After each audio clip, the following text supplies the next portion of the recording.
Have you ever looked at someone in their 70s or 80s and wondered, how are they so sharp, so energetic, so alive? They walk without a cane. They remember names, dates, details. They laugh easily. They sleep well. They don't constantly complain about aches or infections or exhaustion. And then you look around at others the same age, people who seem to be fatting slowly, quietly, like a candle running out of wax. Constant fatigue, recurring infections, brain fog that won't lift, joints that ache in the morning and still hurt by evening. What's the difference between these two groups of people? Most of us assume it comes down to genetics, or luck, or maybe expensive supplements and fancy medical treatments.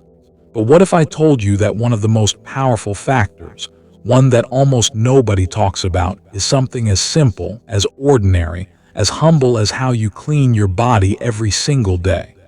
Not how much money you spend on skincare, not how many vitamins you take, not even how often you go to the doctor, but the specific, intentional way you take care of 5 particular body parts that almost everyone, and I mean almost everyone, is neglecting right now. I know that sounds almost too simple, too obvious. You're probably thinking, I shower every day, I brush my teeth, I use deodorant. What more could there possibly be? And that's exactly the problem. Most of us are doing the bare minimum and assuming it's enough. We've had the same hygiene routine since we were teenagers, and we've never stopped to question it. We've never asked, am I actually cleaning the right areas in the right way with the right intention? The answer, for most people, is no. And here's where it gets serious. Neglecting these 5 specific body parts doesn't just cause discomfort or bad odor. It can quietly contribute to chronic inflammation, weakened immunity, recurring infections, poor circulation, disrupted sleep, and according to emerging research, even an increased risk of heart disease, diabetes complications, and cognitive decline. These aren't just hygiene issues, they're health issues. And fixing them doesn't require expensive products, hours in the bathroom, or a complete lifestyle overhaul. It requires awareness. It requires intention. And it requires just a few extra minutes each day, minutes that could genuinely add years to your life. So let's begin. And we're going to start with something that's literally inside your mouth. Something you use every single minute of every single day, but something that the vast majority of people have never once cleaned properly in their entire lives. Close your eyes for a moment and picture the kitchen in your home. You clean it regularly, right? You wipe down the counters. You scrub the stovetop. You wash the dishes. You take out the trash. You do all of this because you understand that a dirty kitchen is a health hazard, that bacteria grow on food residue, that mold spreads in damp corners, that a space you use every day for nourishment needs to be kept clean. Now I want you to imagine that there's one surface in your kitchen, one that you use every single day, multiple times a day, for eating and drinking, that you have never once wiped down. Not once in years, maybe not once in decades. You've cleaned everything around it, but this one surface, you've ignored it completely. That surface exists, and it's inside your mouth right now. It's your tongue. Your tongue is not just a muscle that helps you chew, swallow, and speak. It is a dense, textured, warm, moist surface that is in constant contact with everything you eat and drink. It is, by design, one of the most hospitable environments in your entire body for microbial life. At any given moment, your tongue is home to more than 700 different species of microorganisms. 700. Some of them are beneficial. They're part of your natural oral microbiome, helping with digestion and immune defense. But many of them are not. Many of them are harmful bacteria that produce toxins, generate sulfur compounds, and if left unchecked, can travel far beyond your mouth. Here is what most people don't realize. Your mouth is not an isolated system. It is directly connected to the rest of your body. The bacteria that thrive on a neglected tongue don't just stay there politely. They enter your bloodstream through the tiny cuts and inflamed tissue that become more common as we age. They travel through your circulatory system. And research, serious, peer-reviewed, published research, has linked chronic poor oral hygiene, including tongue neglect, to an increased risk of cardiovascular disease, to complications in people managing diabetes, to respiratory infections, and even to markers associated with cognitive decline. Think about that for a moment. The state of your tongue, that soft pink muscle you use without thinking thousands of times a day, may be quietly influencing the health of your heart, your lungs, your blood sugar, and your brain. And there's something else, something more immediate, more personal. When harmful bacteria accumulate on your tongue, they produce volatile sulfur compounds. These are the same compounds that make certain foods smell rotten. And when they're being produced inside your mouth, constantly, all day, all night, they create what we call chronic halitosis. Bad breath that doesn't go away no matter how many mints you eat or how many times you brush your teeth. This is a problem that affects a huge number of people, particularly older adults. And the frustrating part is that most of them are brushing twice a day, flossing regularly, using mouthwash, doing everything they think they're supposed to do. But they're still struggling with bad breath because they've never addressed the root cause, the tongue. There's also a subtler issue that often goes completely unnoticed. A heavily coated tongue, covered in that thin white or yellowish film of bacteria, dead cells, and food debris, dulls your sense of taste. The taste receptors on your tongue become partially blocked, partially suppressed. And this happens so gradually that most people don't even realize it's happening. They just notice vaguely that food doesn't taste as good as it used to, that their morning coffee seems a little flat, that meals feel less satisfying. They assume it's age. They assume it's normal, but it's not. It's a layer of bacterial film sitting on top of the very receptors meant to bring them pleasure and nourishment. I want to tell you about a woman named Linda, 67 years old, a retired school librarian.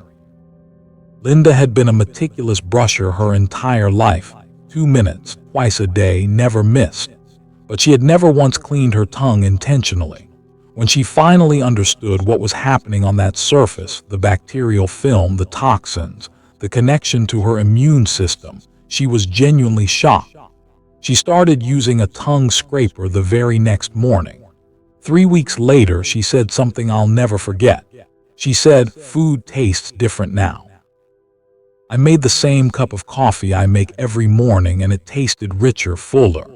I didn't realize how much I had lost until I got it back." 3 weeks. That's all it took for her to notice a real, tangible change in her daily quality of life. And then there's Theodore, 71 years old, a retired high school history teacher who took his health seriously. He exercised regularly. He ate well. He saw his doctor every year. But he had struggled with bad breath for years, the kind that made him self-conscious in conversations, the kind that made him lean back slightly when talking to people, the kind that quietly eroded his confidence in social situations that should have brought him joy. He had tried everything: prescription mouthwashes, special toothpastes, chewing fennel seeds after meals. Nothing worked for long. When someone finally suggested tongue scraping, he was skeptical. He thought it sounded too simple to make a real difference. But 2 weeks later, the problem was gone. Not reduced, gone. His dentist noticed it at his next checkup. His wife noticed it. And beyond the physical relief, something else shifted. He started showing up more fully in conversations, laughing more freely, engaging more openly with the people he loved.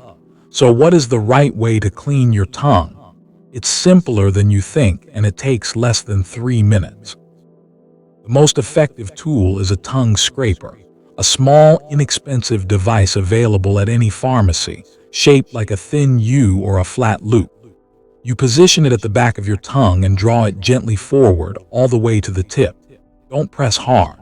Think of it the way you would wipe condensation from a window, firm enough to clear the surface, gentle enough not to scratch it. After each pass, rinse the scraper under running water. Then repeat. 3 or 4 passes is usually enough. You will see what comes off. It looks like a thin film, white or pale yellow, and that is exactly what it is.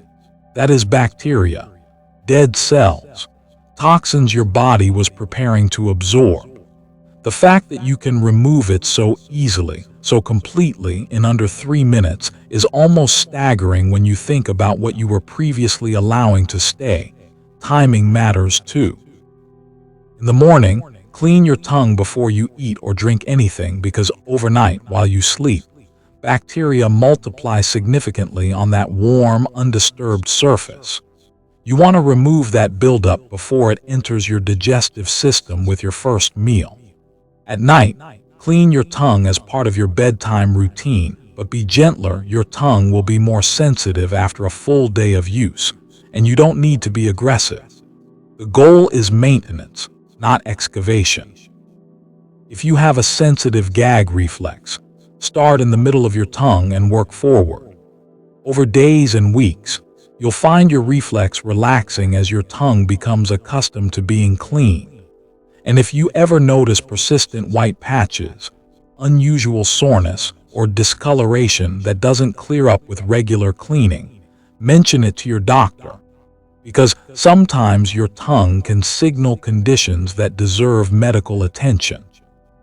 This one habit, this 3-minute daily practice, can reduce your risk of oral infections, lighten the load on your immune system, restore your sense of taste, eliminate chronic bad breath, and according to the research, may meaningfully reduce your risk of the systemic diseases connected to poor oral health. That is an extraordinary return on 3 minutes of your time. Now let's move down, all the way down to the part of your body that carries you through every single day of your life, and that almost everyone is treating as an afterthought. Your feet. Think about what your feet actually do. Every step you take, every one of the thousands of steps you take each day, your feet absorb the impact of your entire body weight. They navigate uneven surfaces, stairs, gravel paths, slippery floors. They keep you upright. They keep you moving. Each foot contains 26 bones, 33 joints, and over 100 muscles, tendons, and ligaments working in perfect coordination.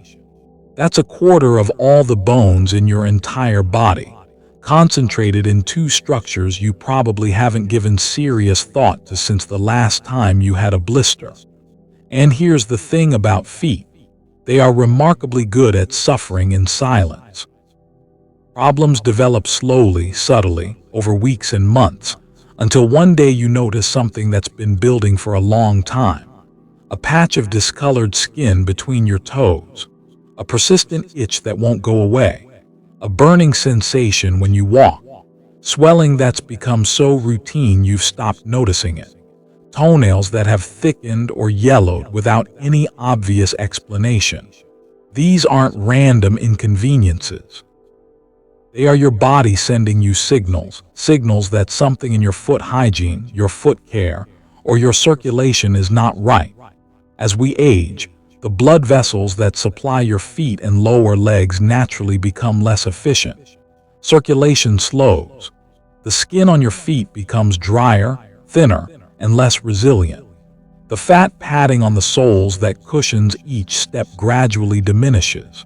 Your immune response in the extremities weakens. And all of this means that small problems, a tiny crack in the skin, a slight fungal infection, a minor callus, can escalate into something much more serious, much more quickly than they would have 20 years ago. For people living with diabetes, this is not a theoretical concern. It is a daily reality. Reduced circulation and nerve damage in the feet, a condition called diabetic peripheral neuropathy, means that injuries can occur without the person even feeling them. A small cut, a blister, a callus that breaks open. Without proper foot hygiene and regular inspection, these minor issues can become infected, and in serious cases, the consequences can be devastating. But even for people who don't have diabetes, neglected feet create risks. Risks of falls due to balance problems aggravated by foot pain. Risks of infections that can spread upward through the body. Risks of chronic discomfort that subtly reduces your mobility and quality of life over time. I want to tell you about a man named Thomas, 73 years old, retired, generally healthy. Thomas had always thought that standing in the shower was sufficient foot care. The water runs down, the soap runs down, and that's that. For most of his life, nothing obviously went wrong. But then he started noticing a slight discoloration between two of his toes, pale at first, then whitish, then faintly yellowish. He ignored it for months, assuming it would go away on its own. When it didn't, he finally saw a doctor who confirmed what Thomas had been avoiding thinking about: a fungal infection. Athlete's foot that had been quietly establishing itself in the warm, moist, poorly cleaned space between his toes. His doctor explained something that Thomas found genuinely surprising. Feet spend most of the day in socks and shoes, a dark, warm, enclosed environment with limited airflow. This is an ideal environment for fungi and bacteria. If you're not actively cleaning between your toes, drying them thoroughly, and inspecting them regularly, you are essentially creating perfect conditions for infection to develop, and then doing nothing to interrupt it. Thomas committed to a new routine. He started washing his feet intentionally, not just letting shower water run over them, but sitting down, using a soft washcloth, cleaning every surface, every crevice, every space between every toe. He started drying his feet with the same deliberateness, lifting each toe and patting carefully until no moisture remained. He started inspecting his feet each evening, the way you might check a plant you're caring for, looking for changes, watching for signs. Within weeks, the infection cleared. But something else happened too, something Thomas hadn't expected. The low-grade aching discomfort he had come to accept as normal, the kind that made him reluctant to walk long distances, the kind that made him think twice before taking the stairs, began to fade. His balance felt steadier. His stride felt more confident. He told me, "I thought my feet were just old. I didn't realize I was making them worse by ignoring them." So how do you properly care for your feet? Let's go through it in detail because the specifics matter. When you wash your feet, don't rely on standing in the shower. Sit down, use a shower chair, a bath stool, the edge of the tub, whatever is stable and comfortable. Use warm water, not hot. Hot water strips the natural oils from skin that's already becoming drier with age, and dry, cracked skin is an open invitation for bacteria and infection. Use a mild, fragrance-free soap and a soft washcloth. Clean the tops of your feet. Clean the soles. Clean the sides. And then deliberately and carefully clean between every single toe, lifting each one slightly, moving the washcloth gently into each space. This is where the problems hide. This is the neglected corner of the kitchen, if you remember that image. This is where bacteria and fungi wait. After washing, drying is equally important, and it's the step that most people completely skip or rush through. Damp feet, particularly between the toes, are one of the primary causes of fungal infections.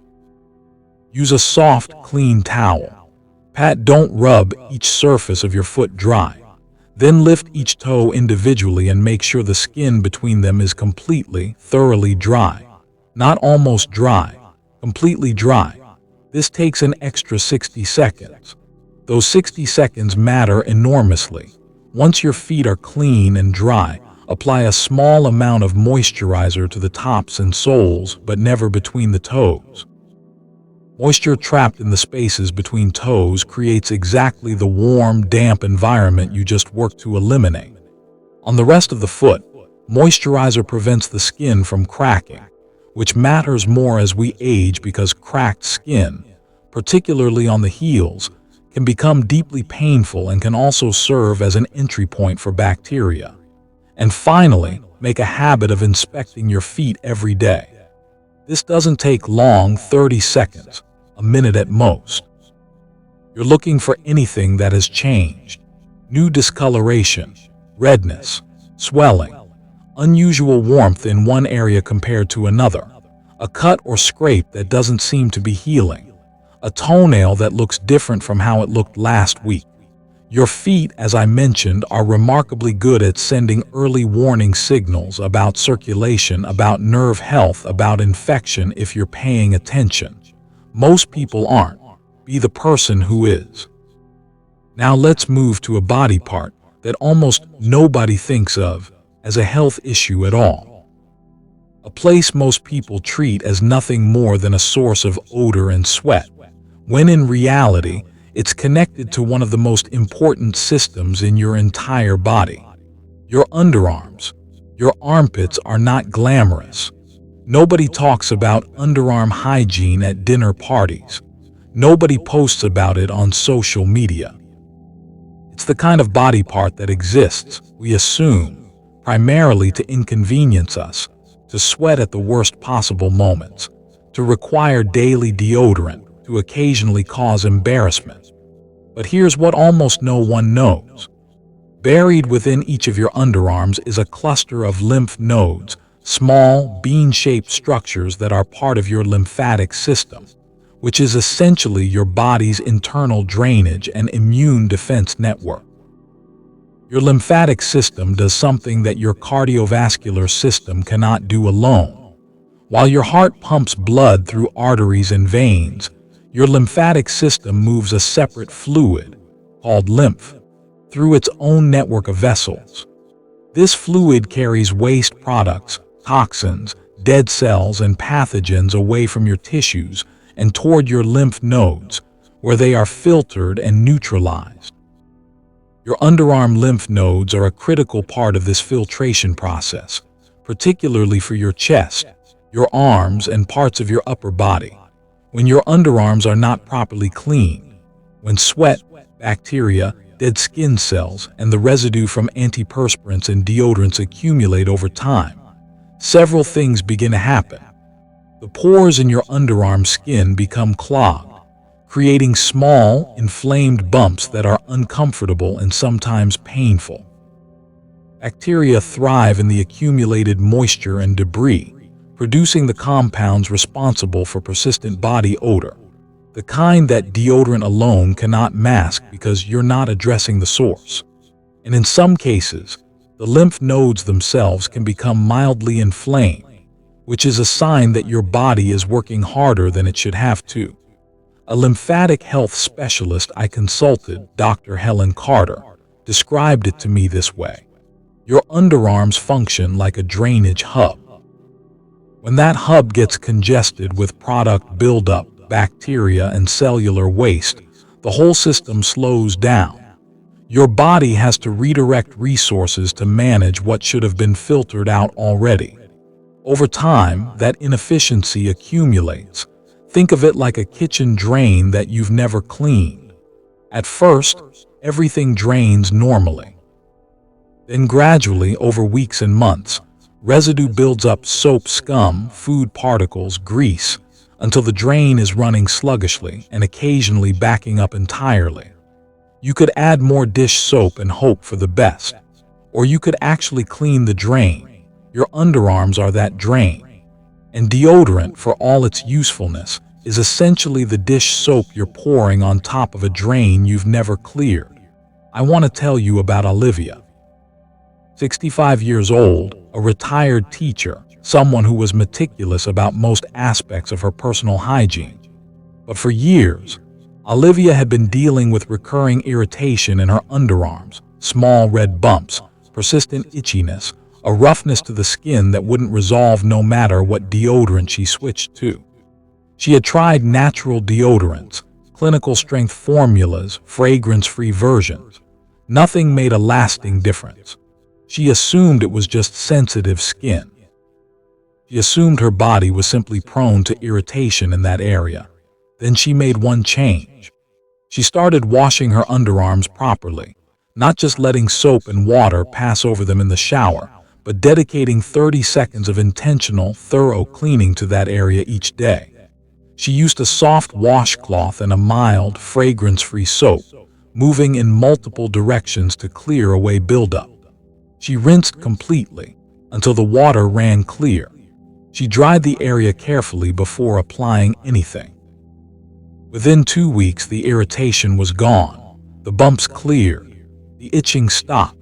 The skin smoothed out. Olivia told me, "I used to think my skin was just difficult, but it wasn't difficult. It was just not being taken care of properly." So how do you clean your underarms correctly? In the shower, use warm water to begin. Warm water opens your pores and makes it easier to dislodge buildup. Apply a mild, fragrance-free soap to a soft washcloth. Avoid harsh scrubbing tools and heavily scented products, because the skin in your underarms is thinner and more sensitive than most other areas of your body.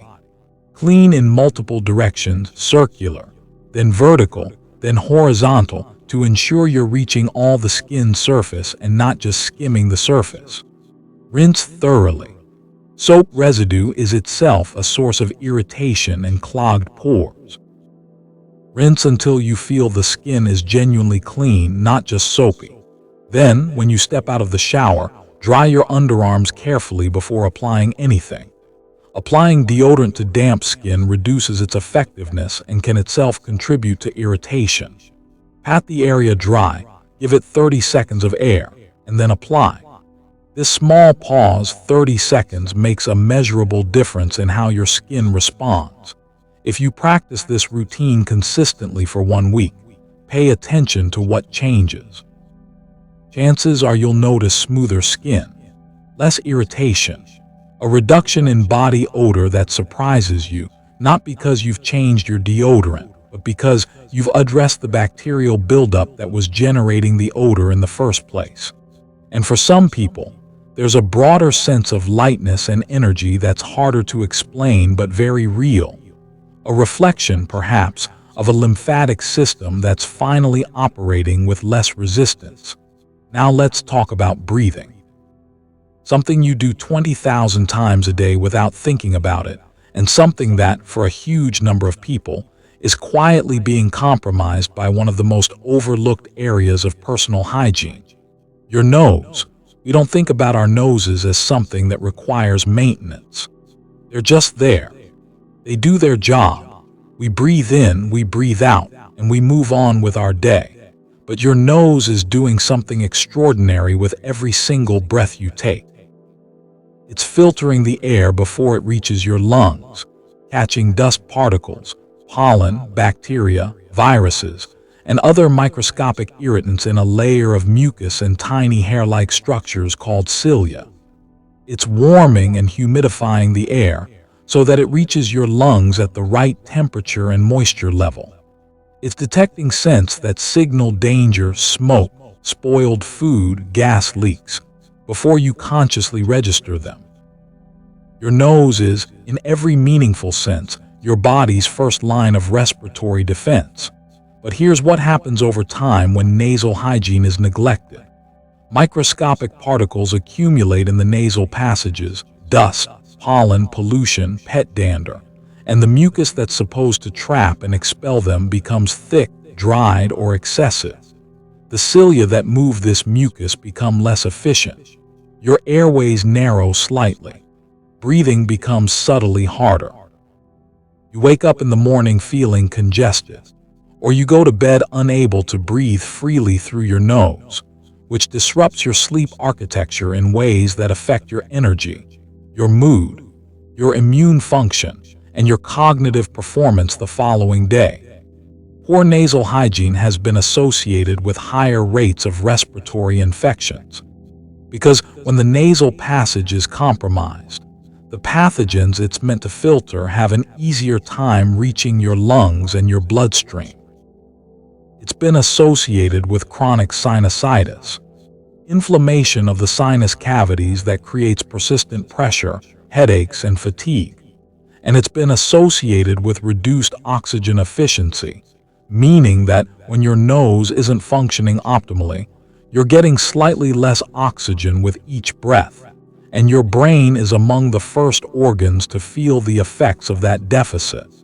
I want you to meet James, 69 years old, a retired construction worker who had spent decades working in environments full of dust, sawdust, and particulate matter.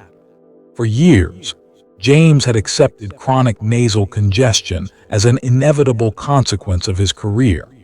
He assumed his sinuses were simply damaged. He assumed that waking up multiple times a night unable to breathe clearly was just how things were going to be for him now. He took antihistamines when the congestion was particularly bad, tried various nasal sprays, and mostly just lived with it. Then someone suggested something simple: a nasal rinse, a saline solution delivered through a small bottle or a neti pot, flushing gently through each nostril. James was skeptical. The idea felt strange, slightly uncomfortable, not something he'd ever considered. But he tried it. And within 3 days, he called it the most significant change he had made to his health in years. The congestion that had plagued him for over a decade began to clear. He was sleeping through the night for the first time in memory. His energy in the mornings, which he had assumed was simply the toll of age, was noticeably different. He felt clearer, more awake, more present. What James experienced was not unusual.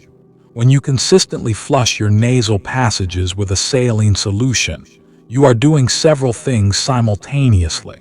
You are removing the accumulated particles, the dust, the pollen, the irritants that have built up in the mucus lining. You are rehydrating the mucosal tissue, which improves its ability to trap new particles. You are stimulating the cilia to function more effectively. And you are reducing the inflammatory load in your sinuses, which has downstream effects on your immune system, your sleep quality, and the clarity of your thinking. And then there's Bella, 76 years old, a passionate gardener who loved being outdoors but had come to dread mornings because she woke up every single day feeling as though her head was full of cotton, groggy, heavy, congested. She had never connected this morning's sluggishness to her nasal health. She assumed it was simply what aging felt like. When she started incorporating a daily saline spray into her morning routine, the change was, in her words, like lifting a curtain. The fogginess cleared. She woke up feeling like herself again. She could smell the garden more vividly. She had more energy before noon than she'd had in years. So how do you properly care for your nasal passages? In the morning, begin with a gentle rinse. Even just splashing warm water around your nostrils can help clear overnight buildup. For a more thorough cleanse, a saline spray, available at any pharmacy, inexpensive and easy to use, delivers a fine mist of salt water into your nasal passages that loosens debris, hydrates the mucosal lining, and improves airflow. If you have significant congestion or chronic sinusitis, a neti pot provides a deeper, more complete rinse, though it requires a little practice to use comfortably. When you blow your nose, do it correctly, because most people don't. The instinct is to pinch both nostrils closed and blow hard, but this creates pressure that can push mucus back into your sinuses rather than out. The correct technique is to close one nostril with gentle pressure, blow the other softly into a tissue, then switch. Gentle, one side at a time. Then wash your hands. Steam is a powerful tool that costs nothing. Stepping into a warm shower and breathing deeply for 2 or 3 minutes can loosen thick mucus and open your airways significantly. If you want to intensify the effect, hold your face over a bowl of hot, not boiling, water. Drape a towel over your head to trap the steam and breathe slowly. Adding a drop or 2 of eucalyptus oil transforms this from a functional exercise into something genuinely restorative. The cooling, opening sensation it creates in your airways is almost immediate. For those who live in dry climates or heated indoor environments in winter, nasal dryness is an additional concern. The delicate skin inside your nostrils can crack when chronically dry, creating small breaks where bacteria can enter. A tiny amount of natural oil, coconut oil, or vitamin E oil, applied with a clean fingertip or a cotton swab, can maintain the moisture of the nasal lining and prevent this cracking. These are not complicated interventions. They take minutes. But the effects on your breathing, your sleep, your morning energy, your immune resilience compound over time into something genuinely significant. Now we're going to move to a part of the body that most people find slightly embarrassing to discuss, but that doctors consider one of the most commonly neglected and most clinically significant areas of hygiene in older adults. And when I tell you what neglecting this area can lead to, I think you'll understand exactly why it deserves our attention. I'm talking about your belly button. Your belly button is easy to forget about. It's tucked away. It's not particularly visible. And during a regular shower, it's easy to assume that the water and soap running over it are sufficient to keep it clean. But your belly button is not a flat surface. It's a small, curved indentation, sometimes quite deep, with folds of skin that trap exactly the things you don't want trapped there. Moisture, dead skin cells, sweat, lint from clothing, and bacteria. Research has shown that the human navel hosts an average of 67 distinct species of bacteria. 67. In some cases, that number is higher. Most of these bacteria are harmless.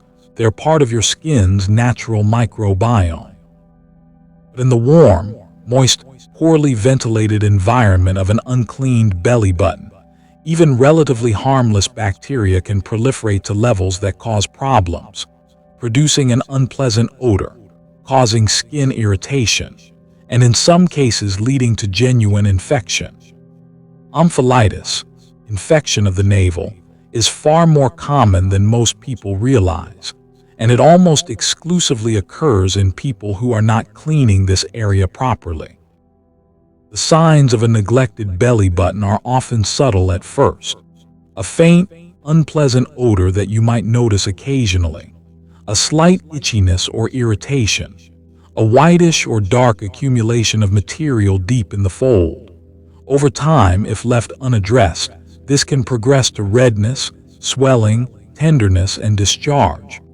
All signs that bacteria have established an actual infection. For people with deeper belly buttons, which become more common as skin loses some of its elasticity with age, the risk is compounded.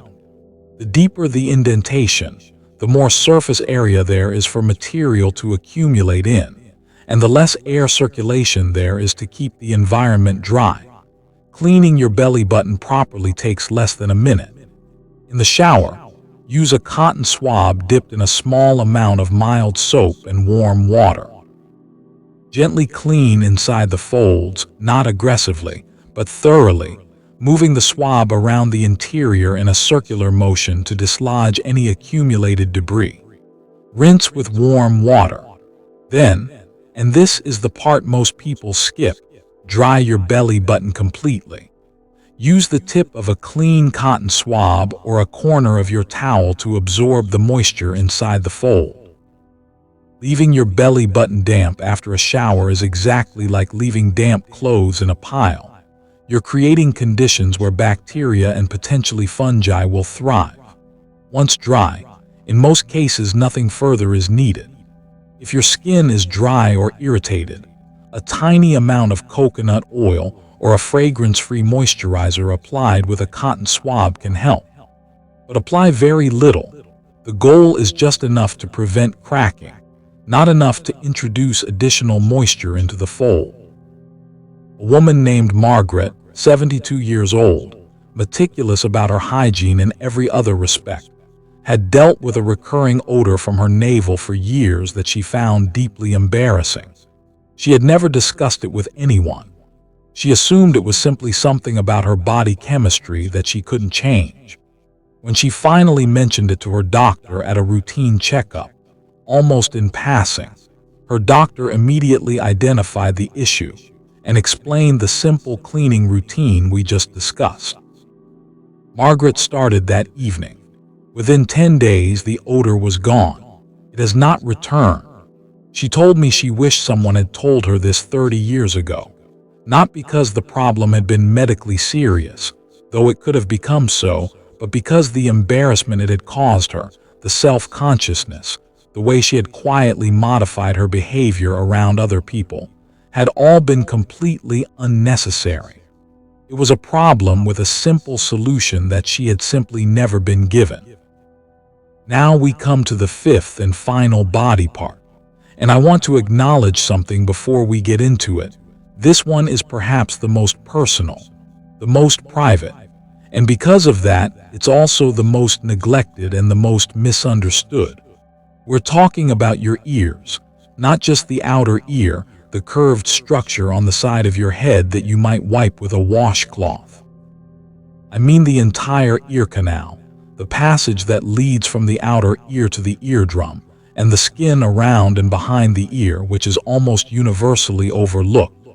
Your ear canal is a self-cleaning system in theory. The earwax, technically called cerumen, that your ear produces is not a sign of poor hygiene. It's a protective substance. It traps dust and debris.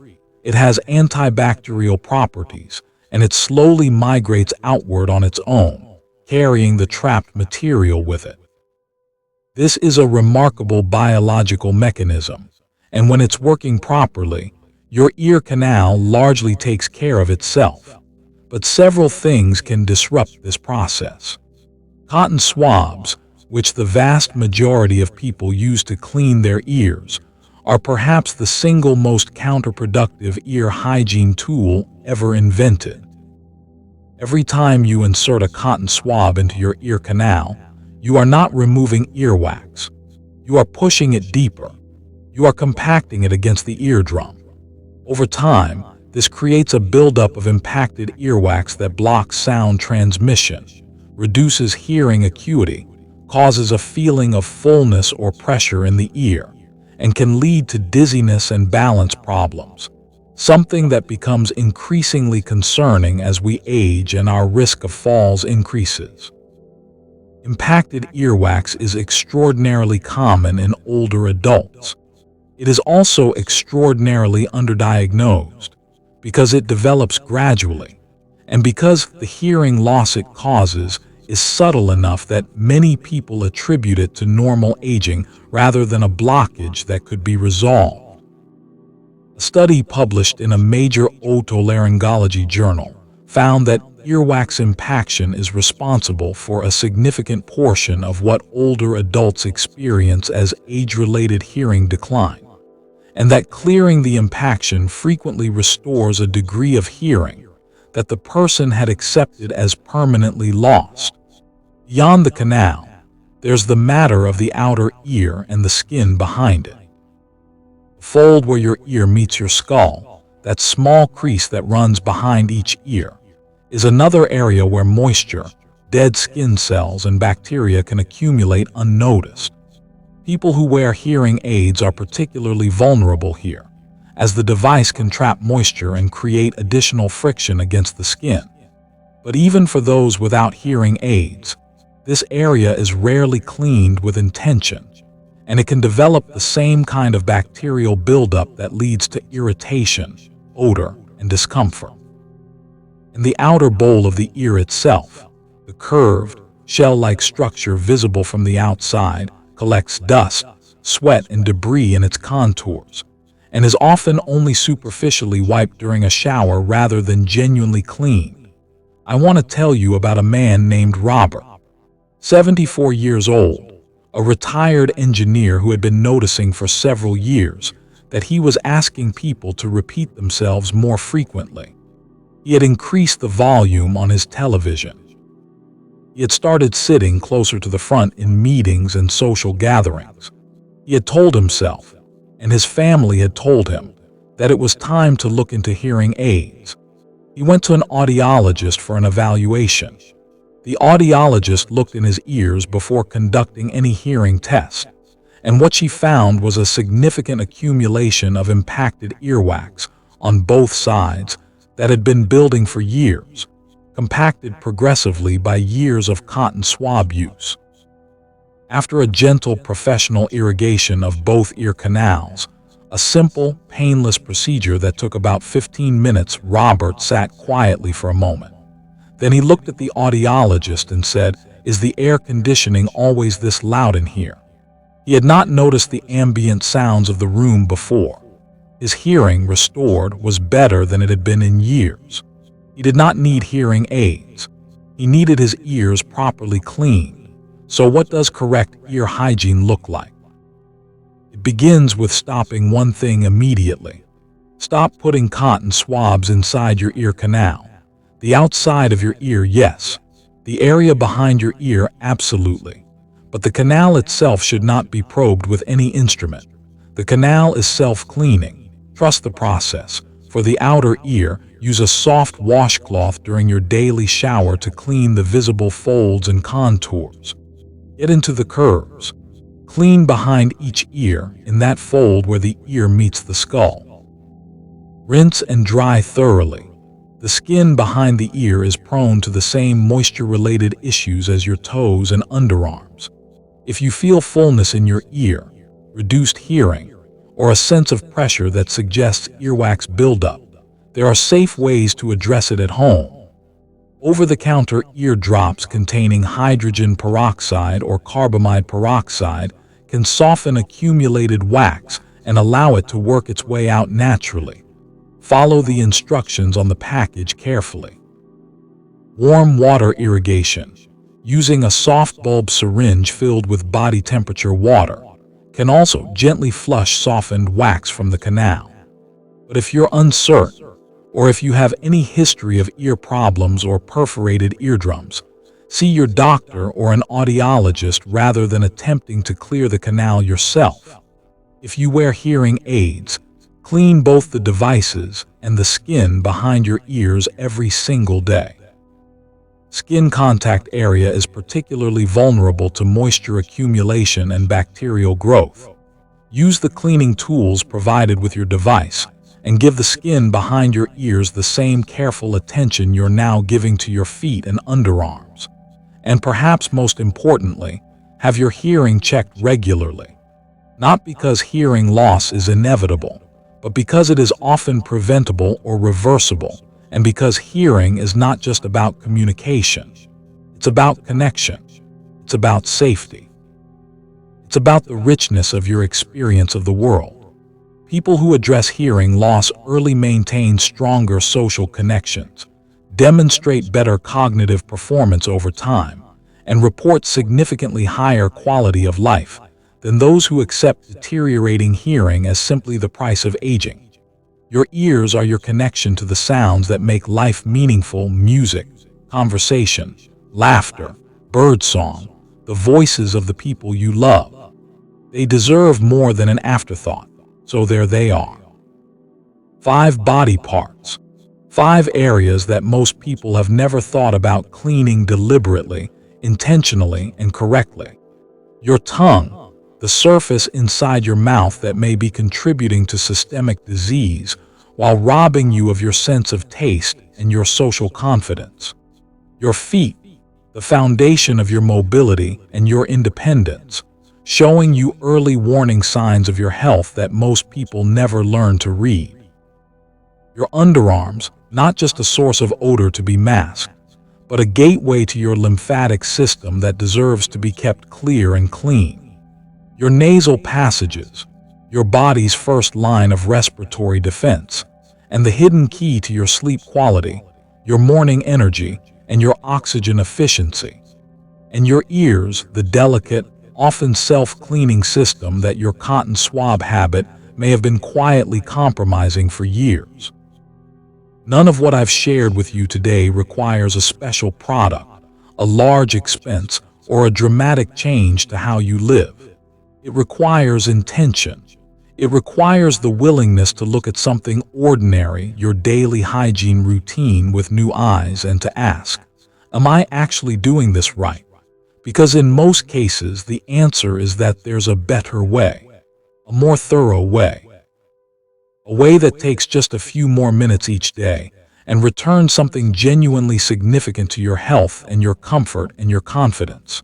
The people I've told you about today, Linda, Theodore, Thomas, Olivia, James, Bella, Margaret, Robert, are real examples of what becomes possible when you take these small areas seriously.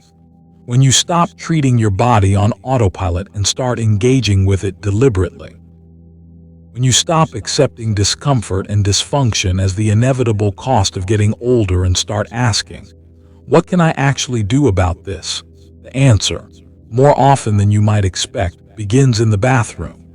It begins in the quiet, ordinary moments of your morning or evening routine. It begins with a tongue scraper, a soft washcloth, a saline spray, a cotton swab used correctly, 30 extra seconds of attention to an area you've been ignoring. It begins with the understanding that your body is not simply aging away from you. It is responding to how you care for it. And with the right care, with awareness and intention applied to the right places, it can respond in ways that surprise you. Take care of the foundation and the whole structure strengthens. Take care of these 5 areas and you may find that the energy you've been missing, the sharpness you've been mourning, the comfort you've been accepting as gone, are closer than you thought, not locked away by age. Just waiting for a little more attention.